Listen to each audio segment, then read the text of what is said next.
On April 10, 2016, the San Antonio Spurs were on the verge of history.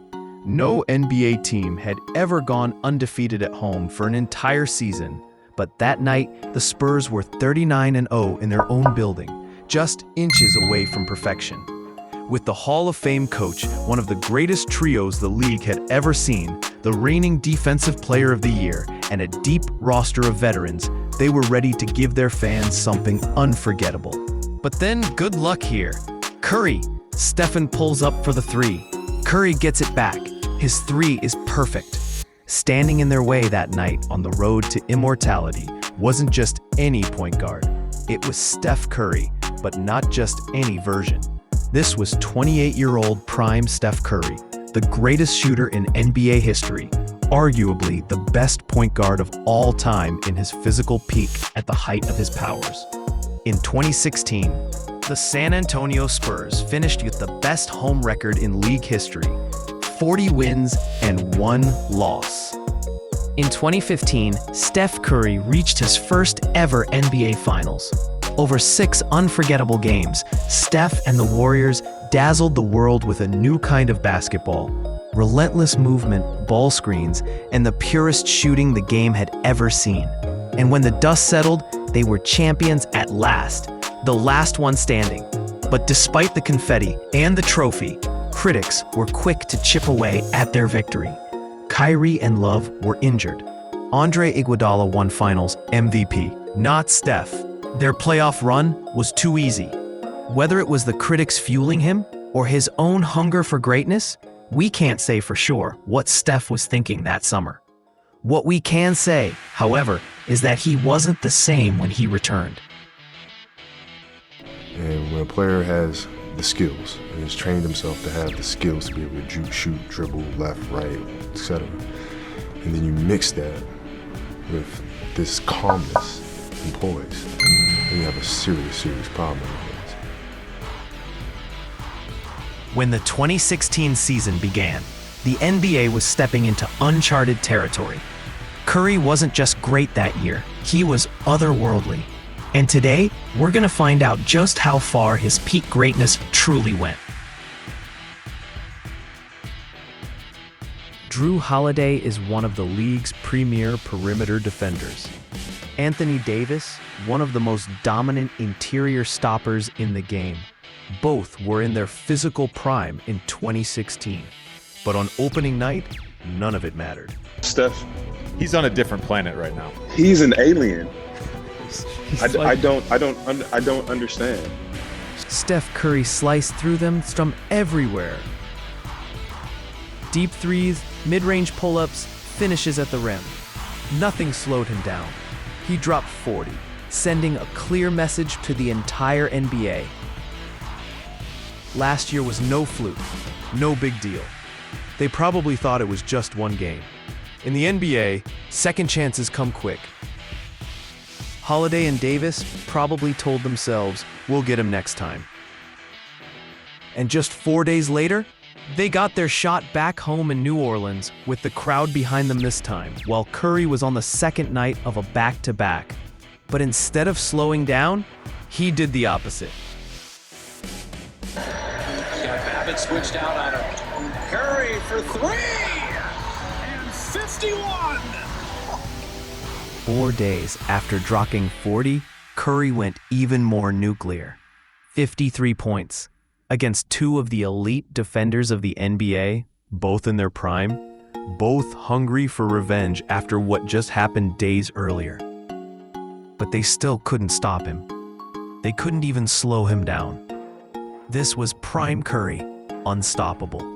I don't understand. I fouled him on a half-court shot when we played him 3 weeks ago, and he still, I'm pretty sure he didn't even look at the rim, and he still almost made it. It hit the back of the rim. What made everything even scarier was that he did it all without relying on the referees. Most elite scorers in NBA history raised their numbers at the free throw line, but Steph didn't need that. In fact, if you go back through NBA history to when the three-point line was introduced and look at every player who averaged at least 30 points a game, then cut this list down to only those who did it while taking fewer than 6 free throws a night, These are the names you'll find.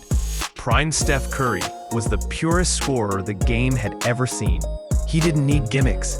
He didn't need the whistle, and he didn't rely on the refs to pad his numbers. He simply got buckets whenever he wanted, however he wanted, and there was nothing anyone could do to stop him. I've never seen a shooter greater than Steph Curry. I mean, it's off the dribble, it's spot up, it's anywhere on the floor, it's his movement without the basketball, it's catch and shoot, it's taking you off. These days, there's a lot of debate about who the greatest point guard in NBA history is. Some point to Magic Johnson of the 80s Showtime Lakers, while others argue for Steph Curry. But have you ever asked yourself, between the two, who really reached the higher peak? I mean, if you put their very best season against each other, who had the ultimate point guard season? Well, here's what the numbers would say. These are the advanced stats that matter most today. The very number coaches, scouts, and analysts rely on to build championship teams. Now, look at Magic's numbers from 1987, the season many consider the height of the Showtime Lakers. They're legendary, no doubt about it. But when you stack them against Steph Curry's 2016 season, the debate doesn't even feel close.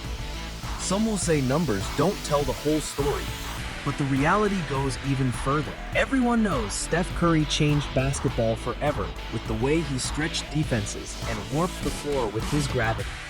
But it was 2016 Curry that showed it at the highest level, the version that made every team in the league say to themselves, if we don't adapt, we're gonna fall behind.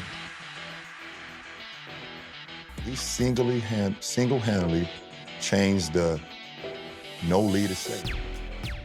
2016 Curry was so good that he literally put some players out of business. I mean, bigs who couldn't handle small ball or step up to defend the three-point line instantly turned into liabilities.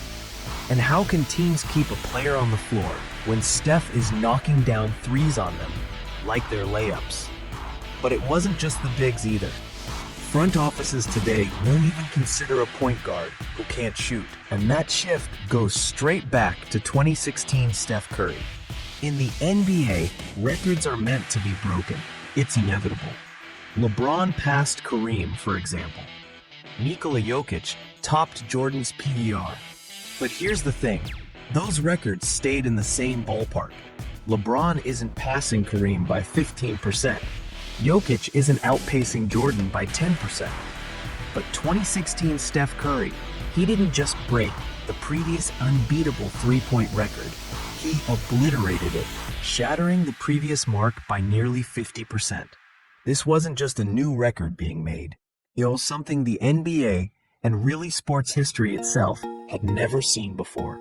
I mean, records get broken all the time, but to see one shattered the way Curry did was unheard of. You feel me? I'm like, he doing the that we was like, you can't do that in the league. He started doing it. I'm not. Yeah, you going too fast. NBA legends couldn't believe what they were watching. These were players who had lived and breathed the game their whole lives, who thought they had seen everything basketball had to offer. And yet, here was something completely new. Something they wouldn't have believed unless they saw it with their own eyes. Think about it. No one in NBA history has ever averaged 10 three-point attempts per game over a full season. But Steph was taking 11 and hitting them at a ridiculous 45%, a percentage most players would dream of. And what made it even crazier was that these were not just regular threes. They were bombs from distances most players would never even think about attempting. He's the greatest shooter I've ever seen. He's a hell of a player. He's a great player. It didn't make sense for anyone. Prime Steph Curry was bending reality, doing what everyone thought was impossible. And the wildest part was his team was winning while he did it. In fact, they weren't just winning, they set the greatest regular season record in NBA history. When you put all of that together, what you had in 2016 was a complete anomaly. Now, yes, 2016 Steph Curry didn't end the season with a championship. It was the one blemish on the greatest regular season ever. But look at the facts. It took a perfect storm to bring him down. A prime LeBron James and a prime Kyrie Irving had to deliver masterpiece performances game after game after game. Draymond Green's suspension flipped the series as well, and by then another key warrior was already hurt. Curry himself wasn't at full strength either. He sprained his MCL in the first round against Houston, aggravated it again later, and by the finals, he clearly wasn't the same. Yet even with all of that, the series still went the full distance. That's how unreal 2016 Steph Curry was. Sure, he did not win the ring that year, but he was so dominant that Kevin Durant, one of the greatest scorers the game has ever seen, decided his best chance at a title was with Curry, not against him. And when they came together, they did not just win. They took control of the entire league together. They ruled the NBA and forced every other team to rethink how basketball should be played. This is the true measure of prime Steph Curry. At his peak, he was not only the greatest point guard, he was the player who changed the game forever. You know the light-skinned man, the light-skinned man, the light-skinned man. Do you know the light-skinned man that lives on Drury Lane?